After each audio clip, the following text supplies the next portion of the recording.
बातें होती हैं जिनमें एक दूसरे की मन मुटाव प्रतिकूलता बनती है, लेकिन वो ज्यादा नहीं, 10-5 मिनट। इसके बाद तुरंत उसको, बुद्धिमान आदमी वही है जो अपने समस्या का समाधान कर पावे, और समस्या बढ़ती चली जाए, समाधान ना हो तो फिर गृहस्थी ठीक नहीं। ये गंदी बात है, लड़ाई झगड़ा अच्छी बात नहीं है, इसी से बड़ा दुर्व्यवहार होता है, बड़ी हानि होती है, कई बार ना चाहते हुए बड़े अपराध बन जाते हैं। इसलिए बहुत शांति, ज्यादा जैसे पति होकर के ज्यादा टॉर्चर करे, ज्यादा गुस्सा दिखाए, ज्यादा मारपीट करे, तो अब वो पत्नी का मन प्यार के लिए तड़प रहा है, व्याकुलता है, पति उससे बैर विरोध का, अब वो इधर उधर फिर दृष्टि। सुनील कुमार जी, अफ्रीका से। राधे राधे महाराज जी। महाराज जी, प्रेम लक्षणा भक्ति और नवदा भक्ति में क्या अंतर है महाराज जी? नवदा भक्ति साधन है और प्रेम लक्षणा उसका फल है। श्रवणम कीर्तनम स्मरणम विष्णुर्पाद सेवनम अर्चनम बंदनम दास्यम सख्य आत्मनिवेदनम। आत्मनिवेदन के बाद प्रेम लक्षणा भक्ति का प्रादुर्भाव होता है। जब पूर्ण समर्पण भगवान के प्रति हो जाता है, एक भरोसो, एक बल, एक आस विश्वास, एक राम घनश्याम हित चातक तुलसीदास, तब प्रेम प्रकट हो जाता है। जब तक नवधा भक्ति साधन भक्ति नहीं है, तब तक साध्य भक्ति प्रेम लक्षणा भक्ति का प्रादुर्भाव नहीं होता। श्रवण कथन सुमिरन सेवन चित लावही अर्चन बंदन अरुदासंतन सख्य और आत्मा समर्पण, ये नवलक्षण भक्ति बढ़ाई, तब तिन प्रेम लक्षणा पाई। पाई रस भक्ति गूढ़ जुग जुग जग, दुर्लभ भव इंद्रादि विधिम, आगम अरु निगम पुराण अगोचर, सहज माधुरी रूप निधिम, अनभय आनंद कंद निज संपत्ति, गुप्त सुरीति प्रगट करणम, जय जग उद्योत व्यास कुल दीपक, श्री हरिवंश चरण शरणम। ये महाप्रेम लक्षणा भक्ति नवधा भक्ति के प्रभाव से प्राप्त होती है। जब खूब भगवान का नाम कीर्तन करते हैं, नाम जप करते हैं, श्रवण करते हैं, अर्चन बंदन दास सख्य आत्मनिवेदन सब उन्हीं से, तब प्रेम हो जाता है। जिसको हम बहुत बार बोलते हैं, सुनते हैं, देखते हैं, तो हमारा प्रेम हो जाता है। तो हम भक्तों का संग करें, भक्तों का दर्शन करें, खूब नाम कीर्तन करें, भगवान की सेवा करें, अर्चन बंदन जो भी दोस्ती है तो भगवान से ही करें, तो हमें भगवान से प्यार हो जाएगा। भगवान से प्यार होना ही प्रेम लक्षणा भक्ति। महाराज जी, नाम जप से नवधा भक्ति के लक्षण आ जाएंगे? हाँ, पर इतना नाम जप में तन्मयता होना कठिन है कि हम हर समय मंत्राकार वृत्ति, और एक जगह मन टिकता नहीं है। मन का स्वभाव है चंचल, वो एक जगह टिकता नहीं, इसलिए 9 विभाग कर दिए कि श्रवण में नहीं टिक रहा तो गायन में लगा दिया, गायन में नहीं टिक रहा है तो हम अर्चन बंदन दास सख्य सेवा में लगा दिया। एक मन को हम 9 विभाग में लगाए। अब थोड़ी देर पाठ कर लिया, थोड़ी देर जप कर लिया, थोड़ी देर कीर्तन कर लिया, थोड़ी देर सेवा कर ली, आरती पूजा कर ली, भगवान से प्रार्थना विनय कर ली, भगवान की कथा पढ़ रहे हैं, भगवान की कथा सुन रहे हैं, भक्त चरित्र सुन रहे हैं, विष्णु शास्त्र नाम गायन कर रहे हैं, गोपाल शास्त्र नाम गायन, मतलब इसको एक हम फंसाना है। नवधा भक्ति का मतलब है हमें 9 प्रकार से मन को फंसाना है भगवान में। अब निरंतर नाम जब बड़ा कठिन है, आप लोगों को सरल लगता हो तो बात अलग है, हमें तो बहुत कठिन लगता है।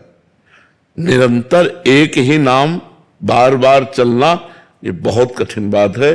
जिन्होंने अभ्यास किया है, ईमानदारी की बातें हैं, बेईमानी में तो लोग कह देते 24 घंटा चलता है। जैसे किसी से कहो ना कि भजन किया करो तो बोले 24 घंटा चलता है, तो हमें आश्चर्य होता है कि जीवन हो गया।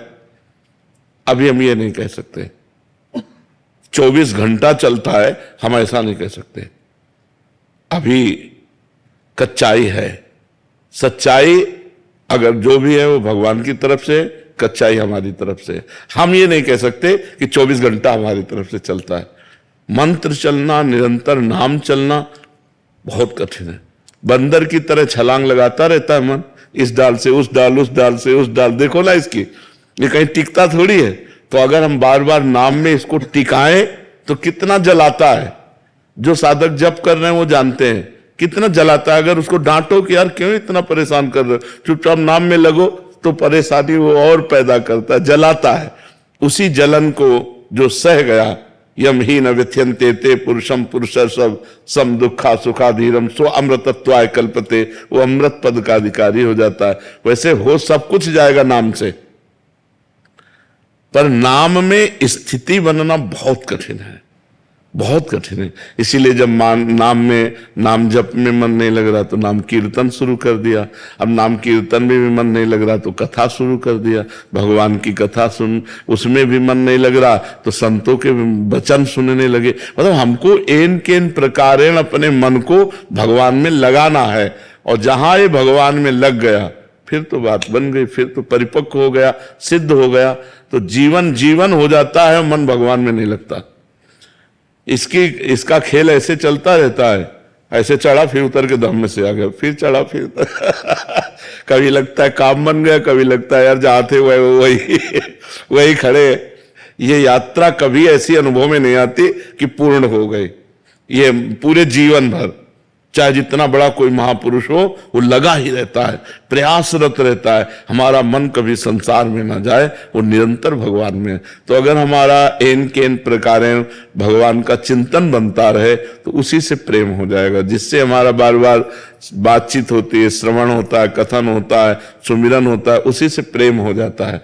अभी हम लोग संसार की बातचीत करते हैं, संसार को देख रहे हैं, संसार की ही बातें कर रहे हैं, तो हमारे अंदर वो सुनने, बोलने, देखने से संसार में आसक्ति हो गई है। तो हमें चाहिए यही सुनना, बोलना, देखना भगवान में लगा दें, तो जिससे हमें भगवान से प्रीति हो जाए। देखो भगवान का ये अर्चा अवतार है, ये जो श्री विग्रह है ये अर्चा अवतार है, भगवान स्वयं प्रकट है। कोई कण ऐसा नहीं जहां भगवान ना हो, तो मूर्ति में तो भगवान फिर है ही ना।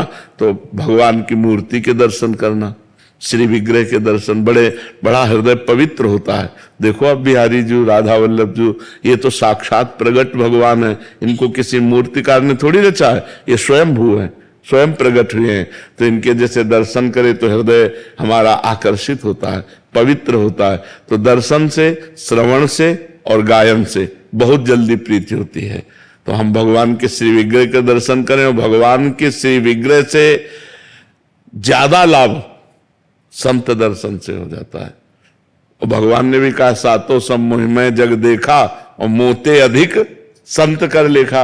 अगर हमें संतों का दर्शन हो, संतों से भगवान की चर्चा सुनने को मिले, सिद्धांत सुनने को मिले, तो हमारा बड़ा जल्दी परिवर्तन हो जाता है। क्योंकि विग्रह रूप में भगवान बोलते तो है नहीं, कुछ इशारा भी नहीं करते, और संत रूप में बोलते भी हैं, इशारे भी करते और डांट भी लगाते हैं। तो हमें प्यार और दुलार के द्वारा संत और गुरुदेव की कृपा से भगवान के मार्ग का रास्ता जो चलना होता है वो पुष्ट हो जाता है। नहीं तो बड़ा कठिन भगवान का मार्ग है, क्योंकि अव्यक्त है। भाई व्यक्त मार्ग, जीटी रोड बना, ये रोड बना, ये रोड बना, भगवान का मार्ग अव्यक्त है। और उस अव्यक्त मार्ग में चलना, मन को लगाना, जैसे हम आपको देख रहे हैं, अब आपसे प्यार करना सहज है क्योंकि आपको देख रहे हैं, लेकिन भगवान को तो देख भी नहीं रहे ना।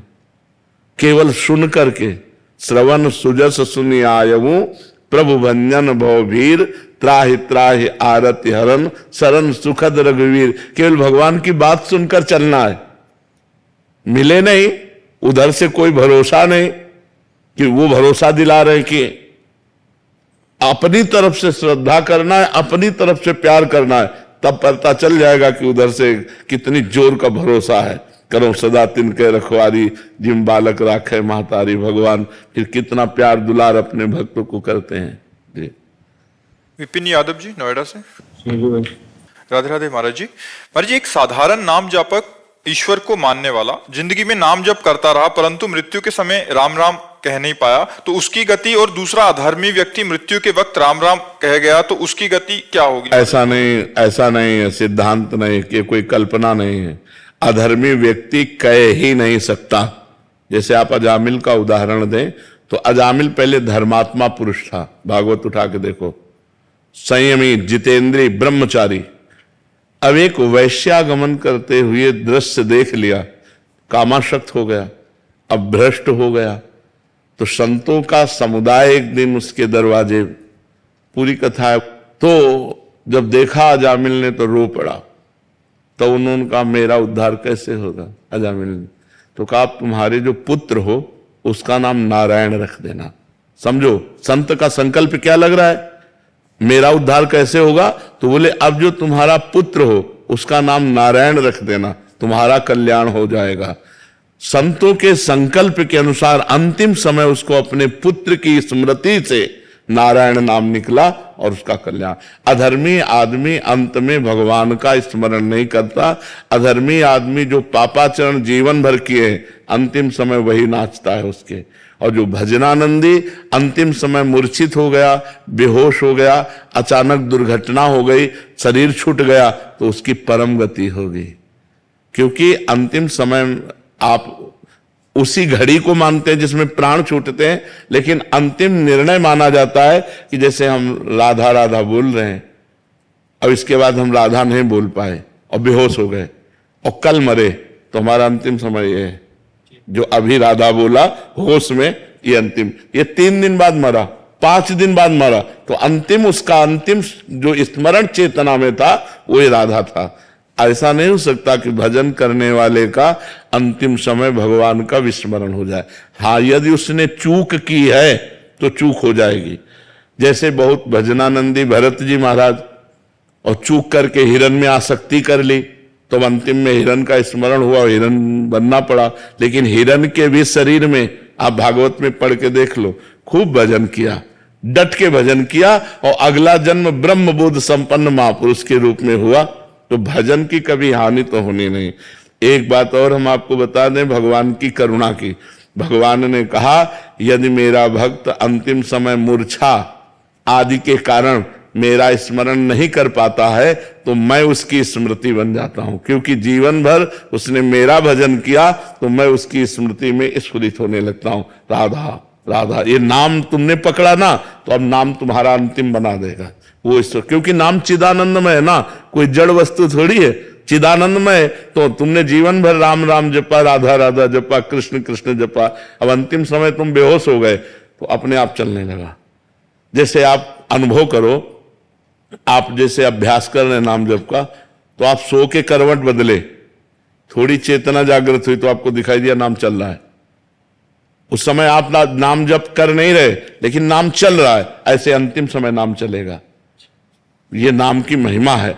ऐसा नहीं हो सकता कि नाम जापक के अंतिम समय नाम विस्मरण होकर दुर्गति हो जाए और पापी आदमी जीवन भर पाप करता रहा, अंतिम समय भगवान का नाम कर लेकर परम पद पहुंच जाए। ऐसा सिद्धांत नहीं है। तो इसलिए बहुत होश में रहो, लड़ाई झगड़ा ज्यादा मत करो। अमिता जी। राधे राधे महाराज। राधे राधे महाराज जी। गुरुदेव भगवान, मैं भारत भूमि से बाहर विदेश में रहती हूँ। आपके सत्संग में बताए हुए आचरण का पालन कर नाम जप करने का आपकी कृपा से प्रयासरत हूँ, किंतु गुरुदेव भगवान कुछ समय से निरंतर ध्यान, भजन, पूजा, सेवा, नाम जप करने से मन में उदासी और निरस्ता अनुभव हो रही है। ऐसा कुछ घंटों या फिर 1-2 दिन तक चलता है और गहरी उदासी दूर करने के लिए क्या करूं महाराज? नहीं, ये फल है भजन का। उदासीनता बढ़ना, कुछ अच्छा ना लगना, तभी मन फिर रोने लगता है भगवान के प्रति। यहीं से विरह प्रकट होता है। अगर सही ढंग से ऐसे भजन करती चली जाओ तो पूरे संसार में मन को पूछो कुछ खुशी के लिए क्या खाना चाहते हो, क्या देखना चाहते हो, क्या भोगना चाहते हो, उत्तर आएगा कुछ नहीं।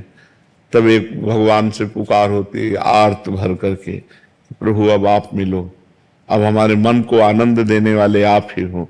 वो फिर रोने लगता है, फिर एकांत में बैठकर भगवान को पुकारता है। यही धीरे धीरे धीरे विरह बनकर भगवान के मिलन का योग करता है।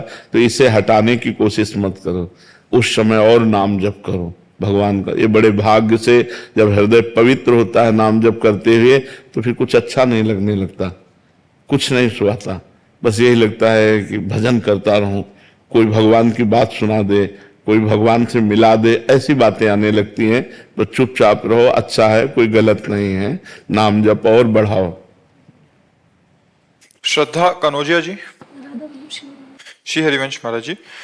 महाराज जी, मेरा प्रश्न है कि महाराज जी एक पूछना चाह रहे हैं कि इनके पति घर से ही व्यापार करते हैं, फिर दिन में प्रसाद पाके जाते हैं और रात को 12-1 बजे घर वापिस जब आते हैं तब प्रसाद पाते हैं कि रास्ते में कहीं भोजन ना शुद्ध भोजन ना करना पड़े। पर महाराज जी आपके सत्संग में सुना कि रात का भोजन मतलब 11 बजे के बाद जो भोजन है वो निशाचरी आहार कहा जाता है। 11 बजे तक तो ठीक है, 11 बजे के बाद फिर सुबह 3 बजे तक ये बीच में आहार के लिए निषेध है। ये शयन का समय है। 12, 1, 2, 3 इस सब जो नियमावली में चलने वाले 2 बजे जगह अपना भजन किए, 3 बजे स्नान किए, ऐसा। पर उनकी धारणा भी बहुत अच्छी है कि मैं अशुद्ध भोजन न पाकर अपने घर में तो भगवान को भोग लगाकर पवा दिया करो। भगवान को भोग लगा दिया और पवा दिया, क्योंकि अशुद्ध भोजन से अच्छा है अपने घर का भोजन 12 बजे पा लेना। अशुद्ध भोजन पाने से कई दिनों तक हमारी बुद्धि में भजन विमुख बातें आएंगी, और अगर हम भगवान को अर्पित करके 12 बजे भोजन पा लेते हैं तो वो हमारी बुद्धि को पवित्र रखेगा, भगवान से विमुख नहीं करेगा। ठीक तो नहीं कह सकते हम कि ठीक है, पर उससे ठीक है। बाजारू भोजन से अच्छा है अपने घर का पवित्र भोजन पा लेना। शिवम जी कासगंज से। महाराज जी राधे राधे। महाराज जी, श्री हरिवंश नेत्र कैसे मिलेंगे जिससे प्रिया प्रीतम का दर्शन हो? नाम जप करने से। हरिवंश कृपा, हरिवंश कहें, हरिवंश कहें, हरिवंश लहाए, हरिवंश सुलाभ सदा तिनके, सुख संपत्ति दंपति जो जिनके। खूब नाम जप करो। राधा वल्लभ श्री हरि। गुरुदेव भगवान से नाम होना चाहिए। नाम गुरु प्रदत्त होना चाहिए क्या? अब हम कह रहे राधा वल्लभ श्री हरिवंश जपो तो बात नहीं मानेंगे, तो हो तो गया गुरु मंत्र। अरे भैया, नाम जपने से मतलब है, देखो खूब कंठी बांध लो और मनमानी आचरण करो तो भगवान प्रसन्न हो जाएंगे क्या? और कुछ नहीं किए और अंदर अंदर ईमानदारी से अच्छे आचरण चलते हो और नाम जप करते हो तो आप भक्त हो, आप भगवान को प्यारे हो, भगवान आप पर प्रसन्न हो जाएंगे। अंदर की बात भगवान ज्यादा देखते हैं। बाहर से तो गड़बड़ हो सकता है, लेकिन अगर अंदर से हमारा नाम जब ठीक चले तो सब बात ठीक है। खुमना अब ऐसी कोई बस तो बनी नहीं कि बैठा लेते बस में सबको और श्यामा शाम के पास ले चलते। उसके लिए तो भजन करना पड़ेगा, और वो हम कह रहे हैं राधा वल्लभ श्री हरिवंश नाम जप करो, बढ़िया अपने चलते हैं श्यामा श्याम के पास। श्यामा श्याम के पास चलने के लिए ना कोई हवाई जहाज है, ना कोई ट्रेन है, ना कोई बस है। अब जैसे कहे कोई साथ ले चलो, तो अब इसमें कोई ऐसा तो है नहीं कि 2 सीट है, 4 सीट है। दुनिया में लाखों का मेला जुड़ा, हंसा जब जब उड़ा तो अकेला ये किसी को साथ नहीं। भजन के बल से जाओ, अपने भजन के बल से भगवान के मार्ग। गुरु उपदेश दे देता है, मार्ग बता देता है, चलना आपको है। आप जितना जप करोगे, जितना भजन करोगे, उतने भगवान का नजदीक अनुभव होने लगेगा। खूब नाम जप करो। राधा वल्लभ श्री हरिवंश, राधा वल्लभ श्री हरिवंश। जैन का सिहानिया जी। राधे राधे महाराज जी। महाराज जी, मैं अपने पति से समय समय पर 12 ज्योतिर्लिंग इत्यादि तीर्थों के दर्शन कराने के लिए बोलती हूँ, पर उनकी रुचि वृंदावन धाम में है। हम हर बार तीर्थयाटन में श्री धाम वृंदावन आ जाते हैं, तो क्या मेरी सब जगह दर्शन की आकांक्षा सही या एक धाम से पूरी हो गई? भगवान शिव जब कृपा करते हैं तब भगवान श्री हरि के नाम रूप लीला धाम में प्रेम देते हैं। तो धन्यवाद है आपके पति को, जो जहां की चरण रज शिव भी चाहते हैं। किशोरी तेरे चरणन की रज पाऊं, जो रज शिव सनकादिक याचत, सो रज शीस चढ़ाऊं। तो तुम जिस रज में आई हो, ये ब्रह्मेश्वरादि सुदरूह पदारविंद श्रीमत पराग परमाद्भुत वैभवाया।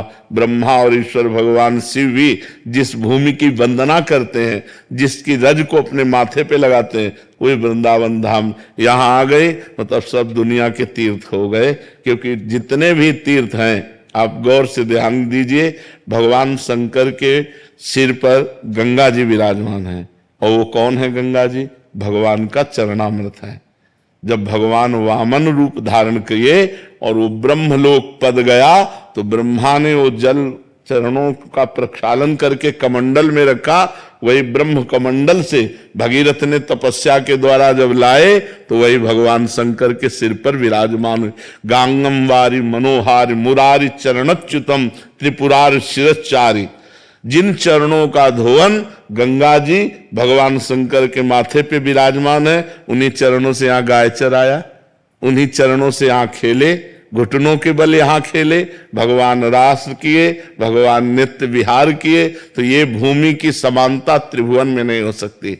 जो ब्रज 84 कोष भूमि, उसमें मुकुटमणि वृंदावन, अगर आप वृंदावन आ गए तो सब तीर्थ हो गए, सब पुरियां हो गई, सब भगवान के विग्रहों के दर्शन हो गए। ऐसी भावना करो, ये परम धाम वृंदा विपिन है। जैसे हम पीपल के मूल जल में जड़ चढ़ा दें तो डाल पत्ते सब जगह पहुंच गया, ऐसे हम वृंदावन धाम का सेवन कर लिए तो सब तीर्थों का सेवन कर लिए। जी संध्या सिंह जी। श्री हरिवंश महाराज जी। महाराज जी, मैं श्री जी की शरणागत हूँ, प्रतिदिन सत्संग एवं एकांतिक वार्तालाप सुनती हूँ, नाम जप भी कर रही हूँ, लेकिन दुर्गुण दूर नहीं हो रहे। महाराज जी, दोष दर्शन करना, आलस्य, प्रमाद भी बहुत है। मैं अपनी तरफ से पूरा प्रयास करती हूँ, लेकिन आदत सुधर नहीं रही। महाराज जी, मुझे कृपा करें। अंदर से शरणागत होइए, अंदर से पुकारिए और उनमें अरुचि पैदा कीजिए। जो भोगों में रुचि है, अनुकूलता में जो रुचि है, उसमें अरुचि पैदा कीजिए। अनुकूलता, प्रतिकूलता, सुख दुख, लाभ हानि, मान अपमान, यही सब द्वंद्व हैं। इन्हीं द्वंद्वों में पूरा संसार पिस रहा है। हम दूसरे में प्रभु देखें, दोष दर्शन क्यों करें? सब में प्रभु रमे हुए हैं, वही परमात्मा सब में विराजमान है, हम दोष दर्शन क्यों करें? हमने ठेका ले रखा है क्या सृष्टि का कि हम किसी के गुण देखें, किसी के दोष देखें? सब में भगवान है। जिसको जैसी बुद्धि दिए वैसा वो कर रहा है। हम यही देखेंगे तो हमारा पतन हो जाएगा, हमारा परमार्थ नष्ट हो जाएगा।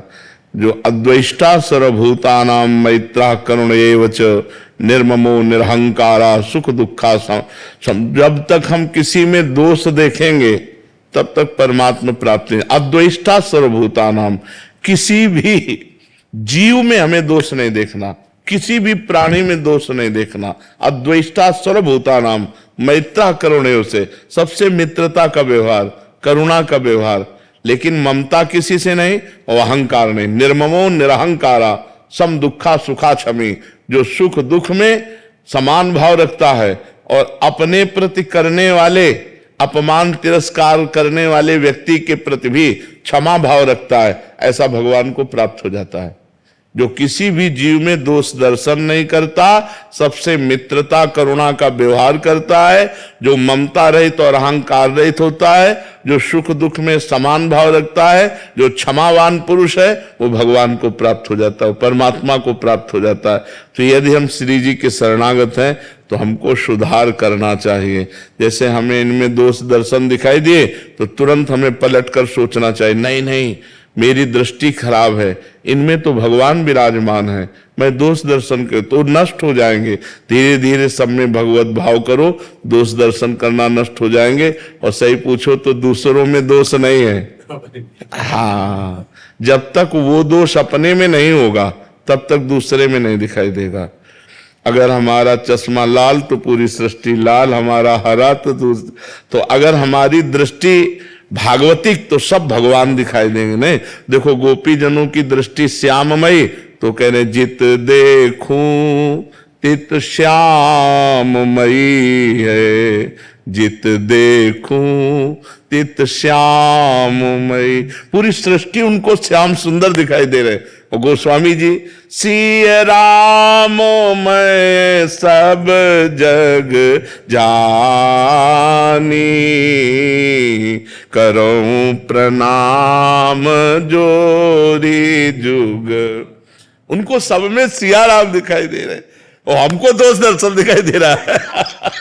तो हमारी कमी है ना, हमारी दृष्टि की कमी, हमारी भावना की कमी है। तो हमें अपनी दृष्टि सुधारनी। खूब नाम जप करो, सत्संग सुनो, सब में भगवत भाव करो, इसी से मंगल भाव आएगा। दोष दर्शन से तो हम नष्ट हो जाएंगे। हम जिसके प्रति जो दोष दर्शन करते हैं वो दोष हमारे ऊपर भरपूर प्रभाव डालकर हमें नष्ट कर देगा। हमें किसी के भी दोष दर्शन नहीं करना। भीम राज पुरोहित जी, राजस्थान से।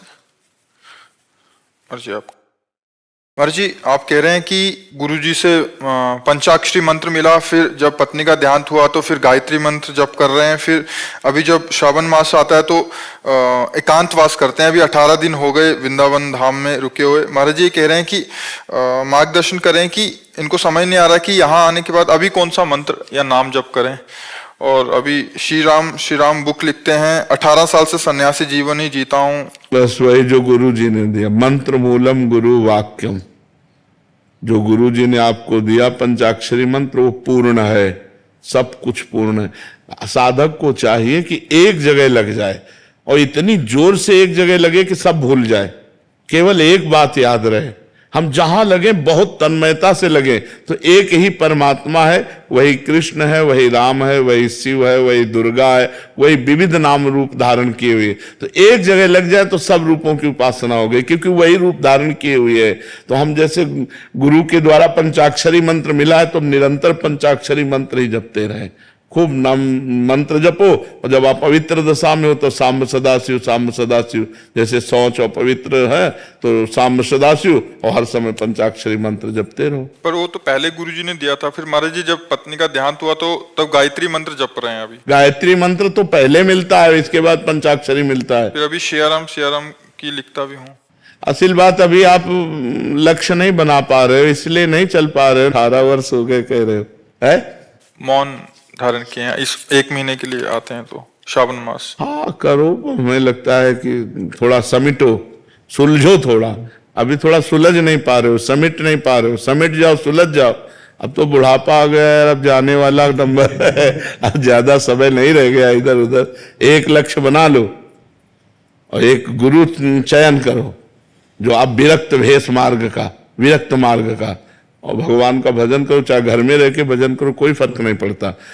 अब जैसे हमसे पूछे ये आपका घर है तो हम कहेंगे नहीं, ये श्री जी का है। बस अंतर इतना है, आप अपने घर को अपना मानते हैं और हम इस घर को श्री जी का मानते हैं। आप अपने परिवार को अपना मानते हैं, हम इन सबको श्री जी का मानते हैं। आप अपनी संपत्ति को अपना मानते हैं, हम संपत्ति को श्री जी का मानते हैं, इसलिए बंधन कारक नहीं। वो बात आप भी कर सकते हो, नाथ सकल संपदा तुम्हारी, मैं सेवक समेत सुत नारी। डॉक्टर कमल कपूर जी फरीदाबाद से। महाराज जी मैं सबको अपने जैसा समझ लेता हूँ, बहुत बार नुकसान उठाता हूँ। फिर कबीरा खुद को ठगाइए, कोई नुकसान नहीं ले जाए। देनहार कोई और है, देत रहते दिन रैन, लोग भरम मुंह पे करे तासो नीचे नयन, देने वाला तो कोई और। कबीरा खुद को ठगाइए, आप किसी को नुकसान न पहुंचाइए, आप किसी का अमंगल मत कीजिए। आपका कोई अमंगल कर जाता है तो सह जाइए, तो मंगल भवन आप पे रीझ जाएंगे। बात यह है, आपको कोई नीचा नहीं दिखा सकता। जिसको लोग लूटते रहते हैं ना, तो लुटाने वाला उस पर रीझ जाता है। सबसे बड़ा दाता भगवान है, वो जब रीझ जाता है तो लूटने वाले कितने लूटते जाओ। तुम्हारा स्वभाव ऐसा है, तुम अपने स्वभाव से जियो, हम अपने स्वभाव से जीते हैं। तो भगवान के आश्रित रहो, किसी का बुरा मत चाहो। यदि कोई तुम्हारा बुरा चाहता है तो कभी बुरा कर ही नहीं सकता। वो तुम्हारा बुरा कर ही नहीं सकता, क्योंकि तुम्हारे उसके बीच में भगवान की कृपा शक्ति है। कृपा शक्ति बुराई वापस कर देगी, अच्छाई आप तक पहुंचा देगी। वो बुरा करने वाला खुद नष्ट हो जाएगा। उमा क्षमा सापहुते भारी, अपने कर्म जाय अपकारी। इसलिए भगवान का नाम जप कीजिए और बुराई करने वालों पर भी मंगल भावना कीजिए। जो मुझे नुकसान प्रतीत हो रहा है महाराज जी, भ्रम है। मरोगे तो कौन सा लाभ मिलकर जाएगा? बैंक बैलेंस सब यही धरा रह जाएगा कि ले जाए? ये सब यार खेल है, ये सब खेल है। और हम आपको बताएं, कोई ठगाई नहीं करता, जिसका जहां हिसाब वो ले जाता है। अपनी बात समझो, हमने पूर्व में तुमसे 100 रुपया लिया है, अब हिसाब लगा के 50,000 रुपया हुआ। अब आपने दांव खेल कर 50,000 की बेईमानी कर दी। हमें लग रहा है बेईमानी कर दी, लेकिन तुमने ईमानदारी की, अपने 50,000 ले गए, हम मान गए, हमारे पिंड छूटा। बिना इसके कोई 25 पैसे नहीं छू सकता। तो इसलिए बड़े निश्चिंत रहना चाहिए कि अगर हमारे पैसे हैं तो कोई बेईमानी कर नहीं सकता, और अगर उसके पैसे हैं तो चाहे ईमानदारी से ले जाए, चाहे बेईमानी से ले जाए, चाहे जेब काट के ले जाए, वो ले जाएगा। हमको निश्चिंत रहना चाहिए, ज्यादा इस पर ध्यान नहीं देना चाहिए। संध्या सिंह जी का ही महाराज जी एक और प्रश्न है, और काफी सारे वैष्णवों का भी प्रश्न है महाराज जी। महाराज जी कह रहे हैं कि कभी कभी कोई बड़े ऑपरेशन होते हैं जहां मतलब जाना पड़ता है रोगी के रूप में, तो महाराज जी वहां कंठी उतारने को कहते हैं, क्योंकि MRI वगैरह उतार देना चाहिए, उतार देना चाहिए, उतार देना चाहिए। देखो हम आपको बताएं, अगर आपने कंठी नहीं धारण की, आपने माला नहीं पहना और आप भगवान का नाम जप करते हैं, अच्छे आचरण करते हैं, तो आपको भगवान की प्राप्ति होगी। आप कंठी माला धारण किए हैं, आप पाप करते हैं, झूठ बोलते हैं, कपट करते हैं, तो आप नरक जाएंगे, पक्का समझो। तो अगर हमें कहीं ऐसी जगह है कि हमारी भाई कंठी उतरा ली जाती है, हमें हठ नहीं करना चाहिए। कंठी उतरा लो, राधा राधा थोड़ी बंद कर दोगे, वो तो अंदर चल रहा है राधा राधा। हमारी भी उतारी गई, जब अस्पताल गए तो हमारी भी कंठी उतार करके बाहर कर, वो MRI में नहीं लेटाते जब, तो कंठी उतार दी, तो उसमें महाराज जी बहुत पीड़ा होती है बेटा, इसकी गुरु प्रदत्त मेरी कंठी नहीं, कंठी भाई देखो, उतार गुरु प्रदत्त नाम मंत्र कंठी है, अब उतार करके वो कह रहे हैं भाई मशीन की नहीं। अब शरीर गुरु प्रदत्त रोग भी तो है, ये किसके द्वारा दिया हुआ है? ये भी तो प्रसाद है। तो अब औषधि रूपी पूजा कर ली गुरु जी की है, अगर कह रहे कंठी उतार देते, ले भैया थोड़ी देर पकड़े रहो कंठी, हम उसको जांच करवा लेते हैं, इसके बाद फिर कंठी बांध लेते हैं। देखो, झगड़ा नहीं करना और समस्या नहीं पैदा करना कि अब हम कंठी नहीं उतारेंगे, नहीं कोई बात नहीं, राधा राधा राधा 2-4 मिनट के लिए किसी को अपने पकड़ा दिया, अपने मशीन में लेट गए, 2-4 मिनट बाद फिर बांध दे, उसमें कोई फर्क नहीं पड़ती। 10-5 मिनट के लिए ऐसा होता होगा, 10-5 मिनट के लिए, हाँ, तो इसलिए हमको ज्यादा उसमें हट नहीं करना चाहिए। उससे क्या है कि जो डॉक्टर को पकड़ना है, कौन सा क्या परेशानी है वो पकड़ लेगा, तो हमको सुविधा देनी है डॉक्टर को। उस समय हम कंठी उतार कर किसी अपने निजी जनों के हाथ में दे देते हैं और अपना करवा लेते हैं, फिर सम्मान पूर्वक उसे पुनः पहन लेते हैं, इसमें कोई फर्क नहीं पड़ता। हमें लगता है सुलझा हुआ वैष्णव होना चाहिए, झगड़ा झंझट ये सब नहीं, बहुत प्यार से, हाँ अभी लीजिए हम 5 मिनट में उतार के देते हैं। भगवान ये ऑपरेशन थिएटर में 4 से 5 घंटे के लिए उतारने के लिए बोल रहे हैं। कोई बात नहीं, देखो सही पूछो, हम शरीर नहीं है, सही पूछो, पांचों भूले देह सुधि, छठे भावना रास की, तब पावे रसरीत स्वामी श्री हरिदास की। इस शरीर से संबंध हटाना होगा, वनिता पुरुष भाव मिट जाए, सेवे ललितादिक के भाई। ये 5 भौतिक शरीर मैं नहीं हूं, मैं नहीं हूं, ये मेरे को मिला है भगवत प्राप्ति के लिए, ये मेरी गाड़ी है, मैं ये नहीं हूं। ना तुम स्त्री हो ना हम पुरुष हैं, हम सब उस परम पुरुष के अंश हैं, केवल ये शरीर में आए हैं परमात्मा प्राप्ति के लिए। तो इसलिए हमें ज्यादा इन बाहरी बातों पर ध्यान नहीं देना।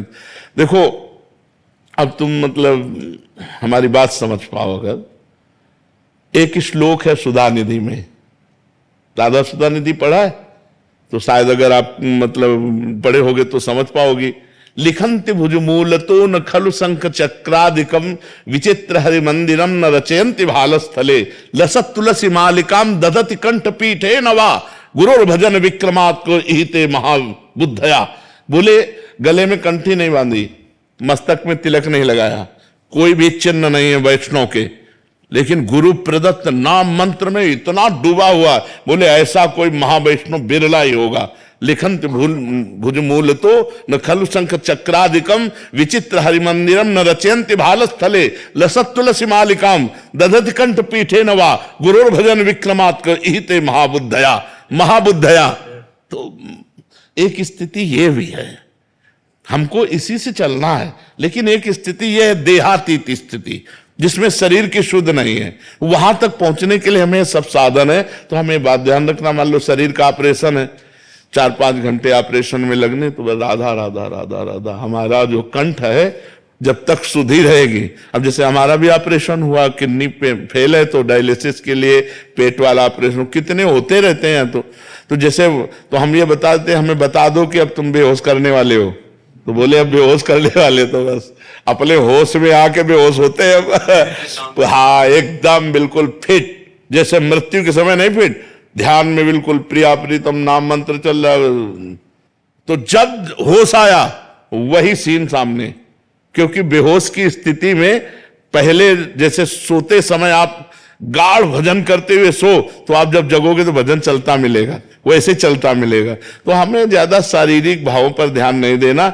वैसे अच्छा है मान मर्यादा रखना गुरु की, पर आवश्यकता रोग रूप में भगवान ने ही तो अपना विस्तार किया है, भगवान के सिवा कोई है नहीं। तो रोग रूप में भगवान आए तो पूजा करते हैं औषधि रूप में उनकी, चाहे वो ऑपरेशन हो चाहे जो भी औषधि हो, उपचार रूप से उनकी पूजा कर देते हैं। भगवान ही तो रोग रूप में आए, तो हमें ज्यादा इस पर विचार नहीं करना चाहिए। विचार करना चाहिए कि जब तक चेतना है तब तक भजन नहीं छूटने देंगे, नाम नहीं छूटने देंगे।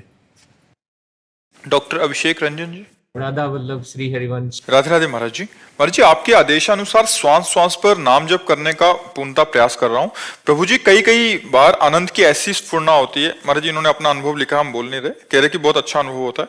महाराज जी एक चीज हम बताएं, सबसे प्रार्थना है कि जैसे कभी कोई आनंद की स्फुरना हो तो उसे व्यक्त ना किया जाए, नहीं तो बहुत बड़ा घाटा हो जाता है। तो इसलिए सबको बताते हैं कि जो आपको भागवतिक, जैसे आपका स्वाभाविक भजन चल रहा है, बोलिएगा नहीं कि मेरा स्वाभाविक भजन चलता है, आपका प्रयास है, भजन करते हो, प्रयास है,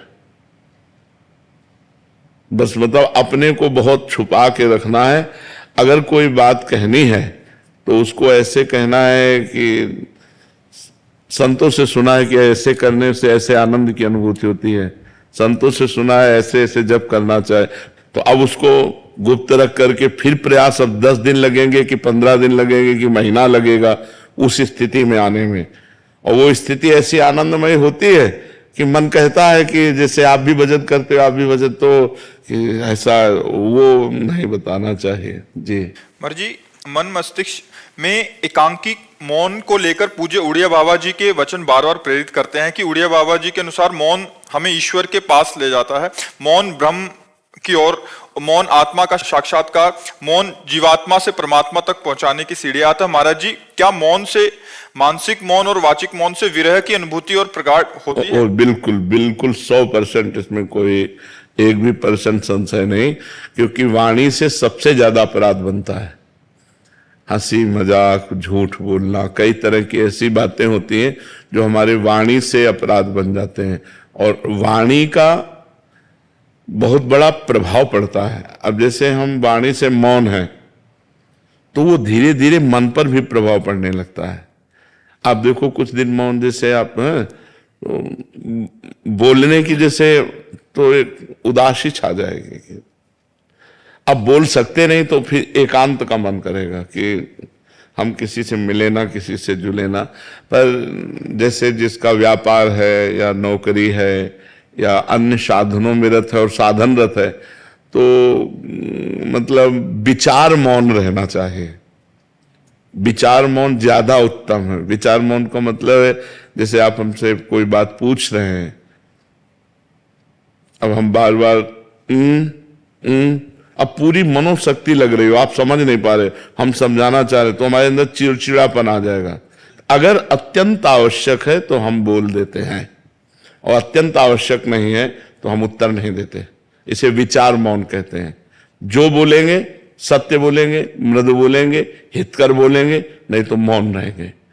साधक जो गृहस्थी में है उसे जड़ मौन ना लेकर विचार मौन उत्तम रहेगा, क्योंकि परिवार है, गृह कार्य है। अच्छा, संत वेश में क्या है कि अब हम आज से नहीं बोलना चाहते, तुम्हारे ऊपर किसी का अधिकार नहीं, आप हमें नहीं बुलवा सकते।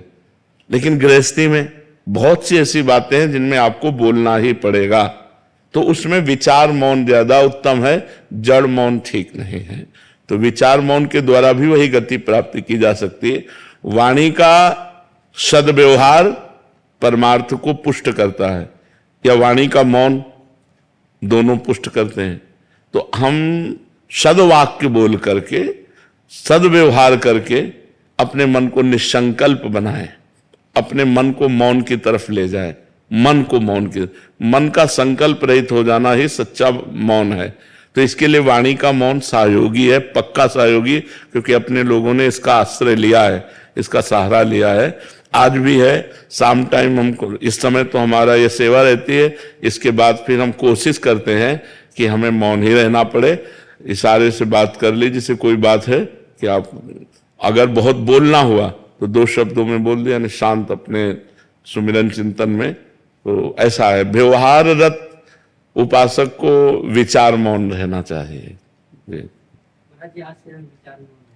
हाँ, सबको चाहिए। हम व्यर्थ में क्यों बोले, हम क्यों गाली गुप्ता करें, अपनी जवान गंदी करें, झूठ बोले, व्यर्थ में क्यों बोले।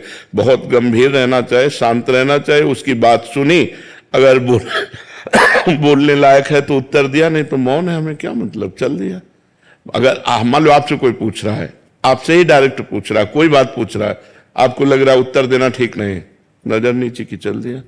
वो आदमी जो समझे, पागल समझे, अभिमानी समझे, जो समझे वो समझा करे। आप तो प्रपंच रहित हैं, और जो साधक है वो समझ जाएगा, बड़ा प्रवीण साधक है, अपने आप को कैसे बचाता है। देखो, मौन होकर बचा लिया, शांत, बिल्कुल बहुत जरूरी है। नहीं, वाणी से इतने अपराध बनते हैं कि लोग समझ नहीं पाते। वाणी से अपराध ही अपराध बनते रहते हैं, शरीर से और वाणी से ज्यादातर अपराध बनते रहते हैं। इसीलिए परमार्थ में उन्नति नहीं हो पाती। अगर शरीर और वाणी निष्पाप हो जाए तो मन बहुत जल्दी भगवान में लग जाए। इसीलिए देखो, संतों को देखो, बड़ा पवित्र स्नान, कपड़ा लत्ता सब पवित्रता से रहना, कि हमारा शरीर निष्पाप हो जाए, हमारी वाणी निष्पाप हो जाए तो मन भगवान में लग जाए। मन का तन और वाणी से बड़ा संयोग है। हम जहां बोलते हैं मन हमारा वहीं जाता है, हम शरीर से जो क्रियाएं करते हैं मन उसी में जाता है, जो संबंध रखते हैं। अगर हमारा, देखो, तभी 3 की शरणागत कही गई, तन वांग मनो भी। शरीर, मन और वाणी, वांग, तनु वांग मनो भी, 3 का बहुत बड़ा योग है साधना में। तो हम शरीर को पवित्र रखें, वाणी को कम बोलने का अभ्यास रखें, दूसरे को